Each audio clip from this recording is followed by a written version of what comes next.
नमस्कार, मेरा नाम समृद्धि मिश्रा है। मैं आप सभी का स्वागत करती हूँ हमारे प्लेटफॉर्म लीगल से रोमा दी एरोमेटिक वर्ल्ड ऑफ लॉ में। तो जैसा कि आपको पता है, हम लोग भारतीय साक्ष्य अधिनियम पढ़ रहे हैं। सेक्शन बाय सेक्शन में बहुत ही क्लियर तरीके से, बहुत ही सुलझे हुए तरीके से आपको हर सेक्शन को समझाने की कोशिश कर रही हूँ।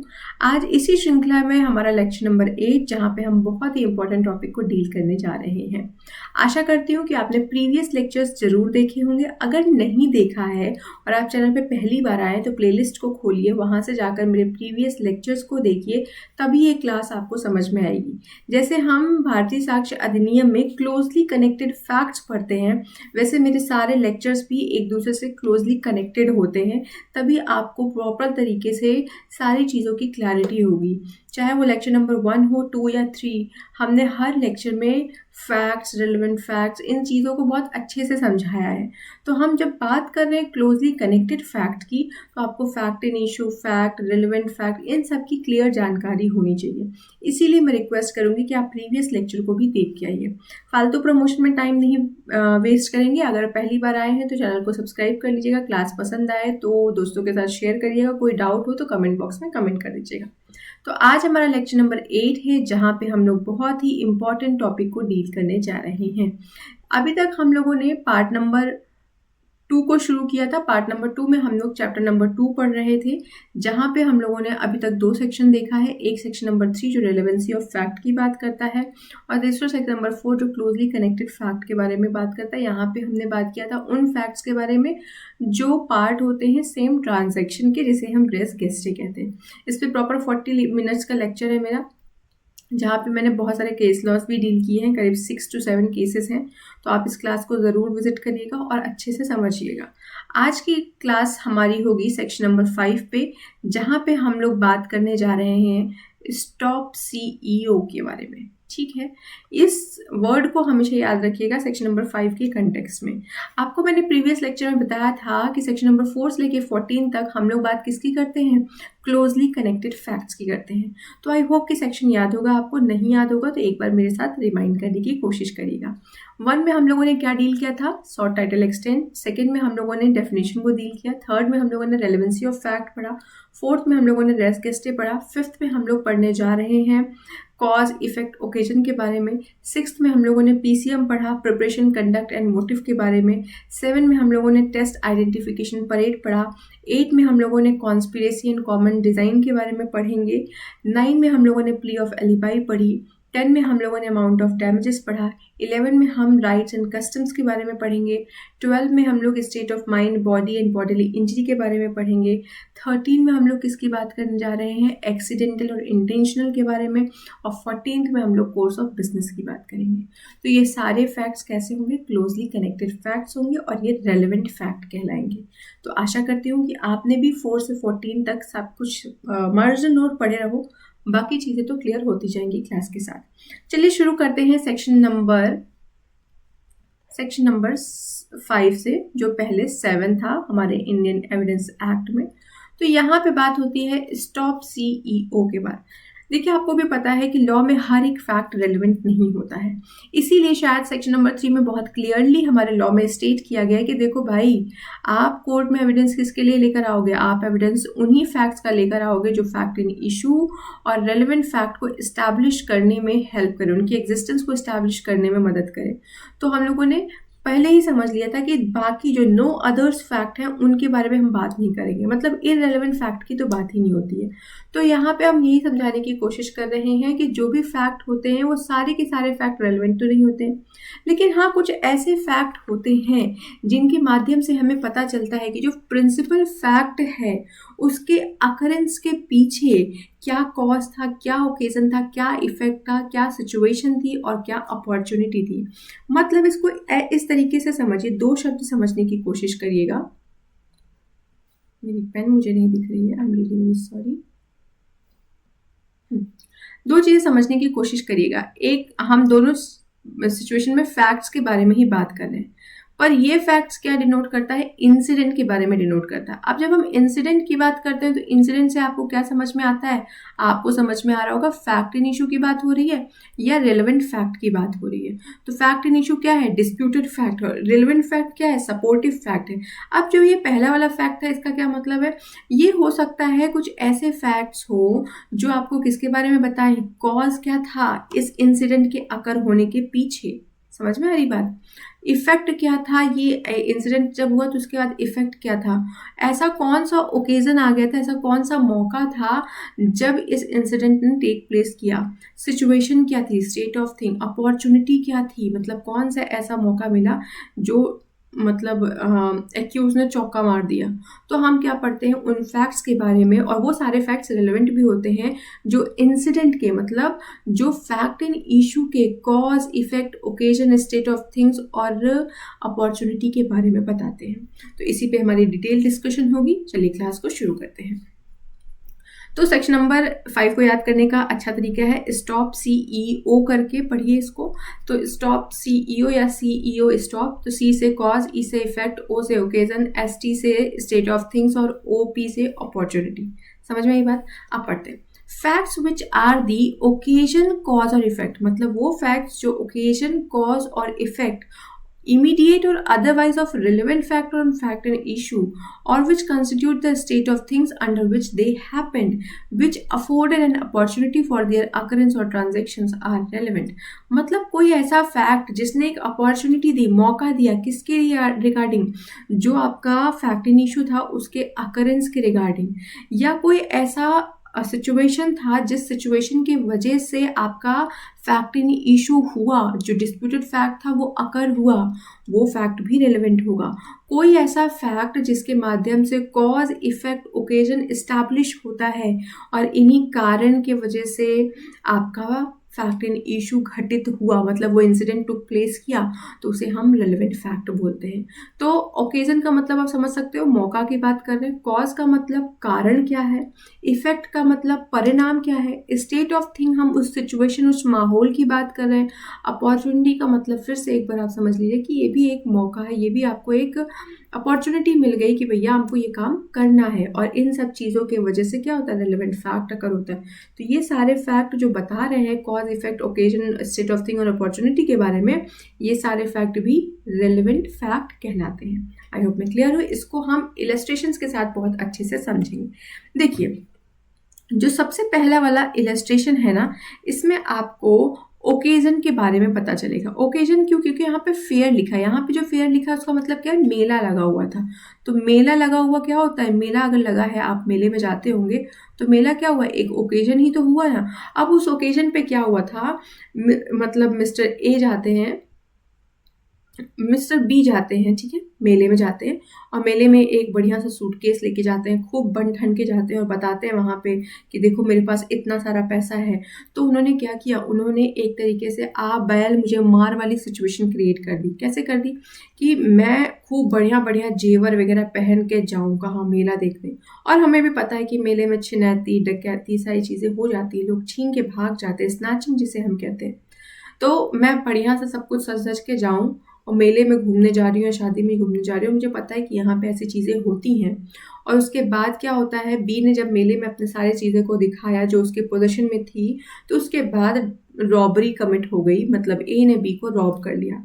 अब ये जो फैक्ट है ये किसके बारे में बता रहा है, ये ओकेजन के बारे में बता रहा है। तो ये फैक्ट जो ओकेजन के बारे में बता रहा है ये रेलेवेंट फैक्ट हो जाएगा। इसको पढ़िएगा। Question is whether A robbed B, क्या ए ने बी को लूटा।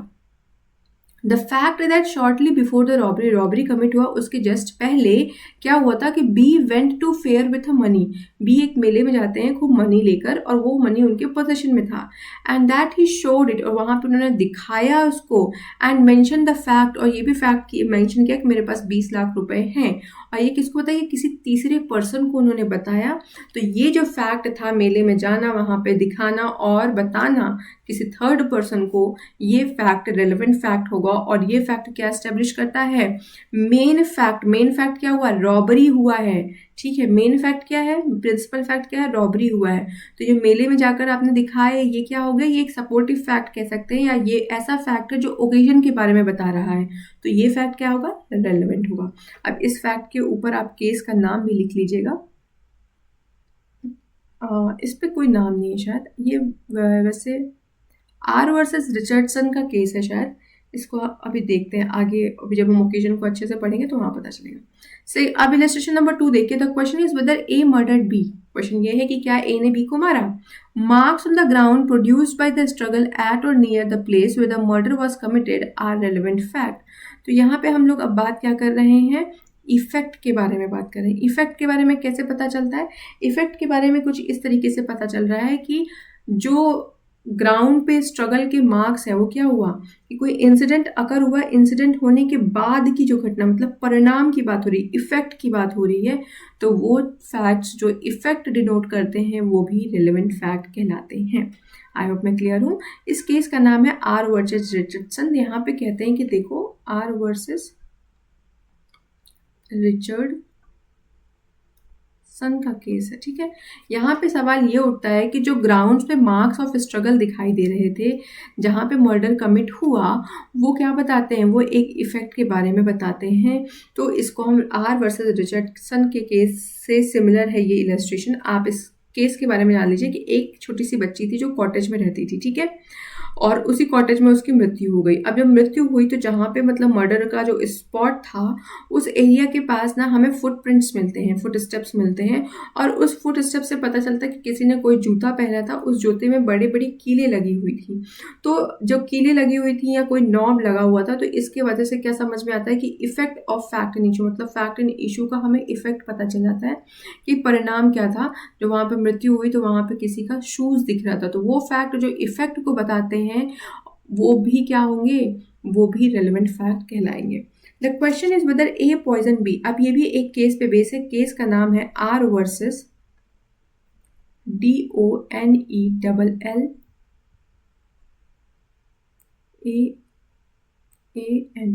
R versus Donald. इस केस में क्या था, क्वेश्चन ये है कि क्या ए ने बी को जहर दिया। अब देखो जो बी की हेल्थ थी ना वो थोड़ी ठीक नहीं रहती थी, तो state of B's health before the symptoms ascribe to poison and habits of B known to A.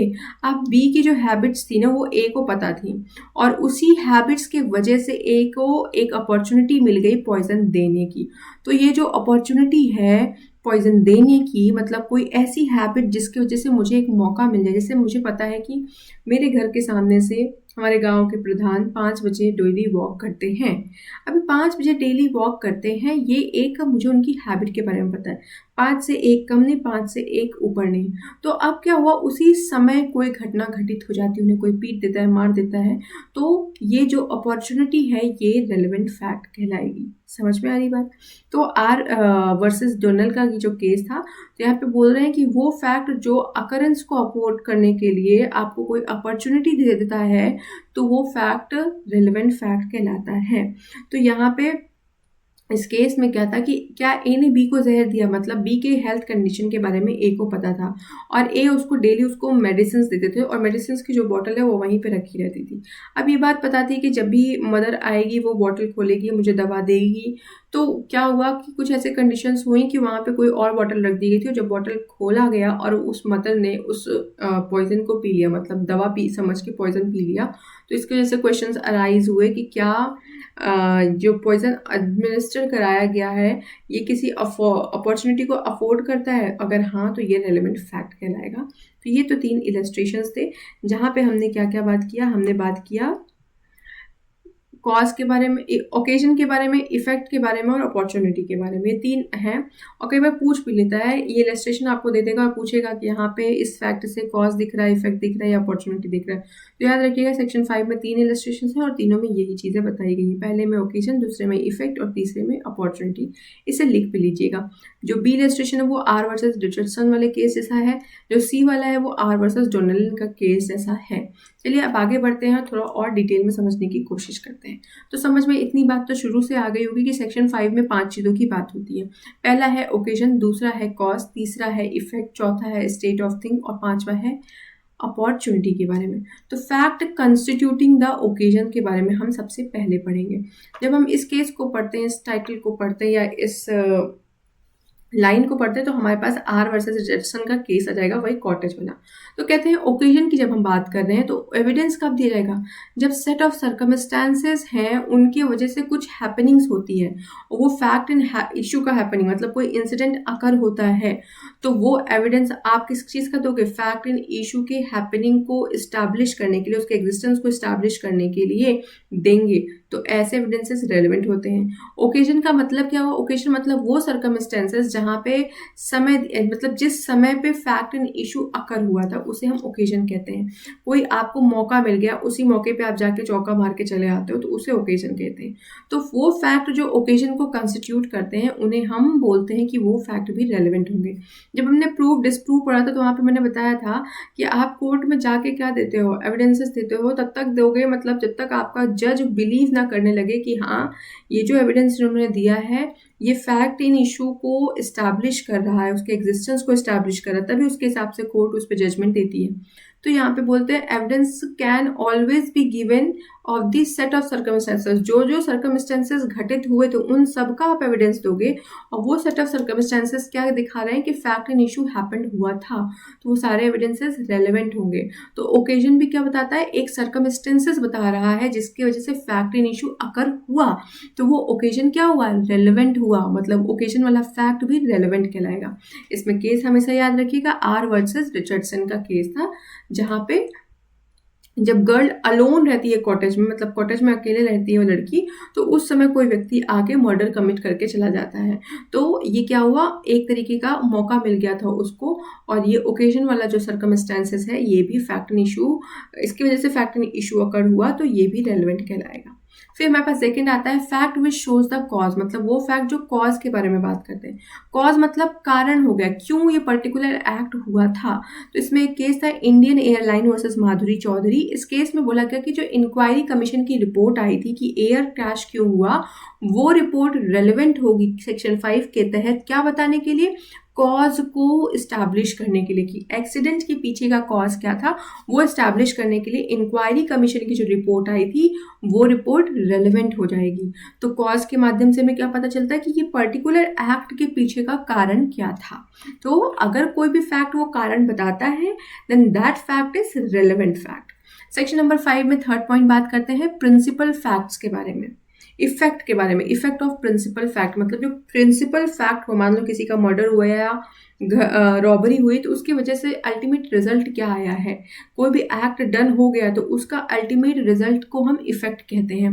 Which not only keeps record of the happening of the act but also provides help the nature of the act, जिसकी वजह से आपको happening के बारे में ही नहीं बल्कि nature के बारे में भी पता चलेगा। जैसे अभी हम लोगों ने बी वाला इलस्ट्रेशन पढ़ा था, आर वर्सेस रिचर्डसन के केस पे वो भी था, तो उस वाले में हमने क्या देखा, हमने देखा कि मर्डर हुआ है, कॉटेज में लड़की को मारा गया और वहाँ पे जो शूज़ के निशान हमें दिखे, तो उस निशान से हमें क्या पता चलता है कि कोई ऐसा व्यक्ति शूज़ पहन के आया था जिसमें कुछ नील लगी थी। तो हमें उन रिकॉर्ड्स के मतलब हैपनिंग ऑफ द एक्ट के not only keep the records but also the nature, मतलब नेचर ऑफ द एक्ट भी हमें पता चलता है कि हो सकता है शूज़ से मारा हो तो ब्रूटल हो सकता है, रेयर हो सकता है। तो फैक्ट जो इफेक्ट बताते हैं वो फैक्ट भी रेलेवेंट फैक्ट कहलाते हैं। तो इसमें इलस्ट्रेशन बी को आप देख सकते हैं, जो भी मार्क्स आप प्रिंट मिले थे वहाँ पे वो रेलेवेंट होंगे। ठीक है, फोर्थ पॉइंट पे बात करते हैं opportunity for the happening of the principal fact. तो कहते हैं देखो वो फैक्ट जो अफोर्ड कर रहे हैं अपॉर्चुनिटी कि ये इंसिडेंट अकर हो जाए वो भी फैक्ट रेलेवेंट होते हैं, या जो बता रहे हैं कि ये इंसिडेंट अकर हुआ है क्योंकि उस व्यक्ति के पास ये अपॉर्चुनिटी मौजूद थी, तो वो फैक्ट भी क्या होंगे, रेलेवेंट होंगे। सी में वही बात हो रही है, administering opportunity poison is relevant. इसको केस को पढ़ते हैं एक बार। In this case the deceased suffered from trifling ailment for which he occasionally took laxative drug, मतलब इसको कोई बीमारी थी जिसके लिए वो लेग्जेटिव ड्रग लेता था। The draught was usually served by his mother, और वो जो भी ड्रॉट था वो माँ उसकी इसको सर्व करती थी। The accused knew all this and also the time at which it was serve. तो एक्यूज को सब कुछ पता था कि कब उसकी मदर उसको देगी, टाइमिंग क्या है, हर एक चीज़ के बारे में उसको जानकारी था। तो उसने रिप्लेस कर दिया उस बॉटल को, जिस बॉटल में दवाई थी उसको पॉइजन की बॉटल से रिप्लेस किया। Mother administered innocently the poison to her son, और मदर ने जानबूझ के अपने बच्चे को क्या किया, वो दवाई पिला दी, और जिसकी वजह से उसकी डेथ हो गई। तो fact that accused knowledge of the deceased habit has to be relevant. और ये एक्यूज के का जो नॉलेज था डिसीज के हैबिट के बारे में, ये रेलिवेंट हो गया, जिसकी वजह से अपॉर्चुनिटी उसको मिल गई और एक मारने के लिए। जैसे इसको इस तरीके से समझिएगा इस केस को कि ए है एक्यूज, ठीक है, एस है सन और एम है मदर। अब मदर क्या करती है, डेली अपने बेटे को कोई दवाई एडमिनिस्टर कराती है, ठीक है। अब ए को ये बात पता थी इस हैबिट के बारे में, अपनी मदर के हैबिट के बारे में, तो ए ने क्या किया, दवाई वाली बोतल को पॉइजन वाली बोतल से रिप्लेस कर दिया। जब पॉइजन वाली बोतल से रिप्लेस कर दिया तो मदर ने क्या किया, पॉइजन अपने बेटे को एडमिनिस्टर करा दिया, जिसकी वजह से क्या होता है, बेटे की डेथ हो जाती है। तो यहाँ पे जो मदर की हैबिट थी, it held as an opportunity, ये एक अपॉर्चुनिटी था जिसकी वजह से फैक्ट इन इशू अकर हुआ। फैक्ट इन इशू क्या है, सन की डेथ हो जाना। तो ये जो भी ऐसा फैक्ट जो हमें उस अपॉर्चुनिटी के बारे में बताता है जिसकी वजह से फैक्ट इन इशू अकर किया है, that fact is also relevant, ठीक है। नेक्स्ट आता है सेक्शन नंबर 5 में 5th पॉइंट, जो स्टेट ऑफ थिंग्स की बात करता है। स्टेट ऑफ थिंग्स से हम समझते हैं सिचुएशन के बारे में।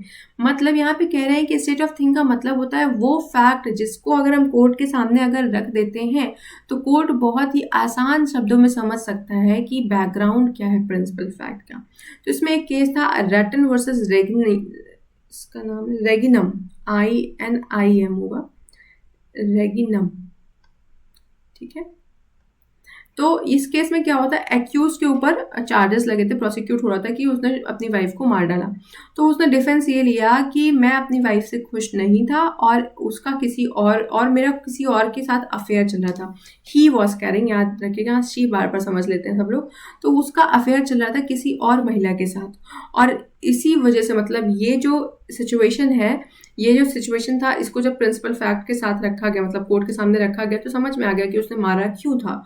तो it constitute the state of the thing, मतलब सिचुएशन बताता है कि क्यों प्रिंसिपल फैक्ट अकर हुआ, क्यों उसने मारा। तो ये भी फैक्ट जो है वो रेलिवेंट होंगे। तो कहते हैं कि देखो पहले उसके ऊपर चार्जेस लगे थे कि उसने अपनी वाइफ को मारा, तो उसने डिफेंस लिया कि मेरी वाइफ को मैं पसंद नहीं कर रहा था, मैं उसके साथ खुश नहीं था, क्योंकि मेरा किसी और के साथ अफेयर चल रहा था, इस वजह से मैंने उसको मार दिया। तो ये जो सिचुएशन था, ये सिचुएशन क्या बताता है कि प्रिंसिपल ऑफ फैक्ट अकर क्यों हुआ। तो ये सिचुएशन भी इम्पॉर्टेंट होगी, या हम ये कह सकते हैं कि रेलिवेंट होगी। तो आई होप मैं क्लियर हूँ यहाँ तक। हम लोगों ने सेक्शन नंबर 5 के 5 पार्ट्स को बहुत अच्छे से डील करने की कोशिश की। जो भी केस लॉस थे इसमें वो मैंने आपको बता दिए। 3 केसेस हैं इसमें, आर वर्सेस रिचर्डसन वाला केस इंपॉर्टेंट है, आर वर्सेस डोनाल्ड वाला केस इंपॉर्टेंट है, रैटन वर्सेस रेगिनम का केस इंपॉर्टेंट है, और इंडियन एयरलाइंस वाला जो केस था वो भी इंपॉर्टेंट है। 3 इलस्ट्रेशंस भी हैं, इन इलस्ट्रेशंस को भी अच्छे से डील कर लीजिएगा। आप अपनी बेरेक में ही सारे पॉइंट्स को नोट डाउन कर लिया करिए छोटा छोटा, ताकि बेरेक ही हम बार बार रिवाइज करते हैं तो आपके पास सब कुछ लिखा हुआ हो।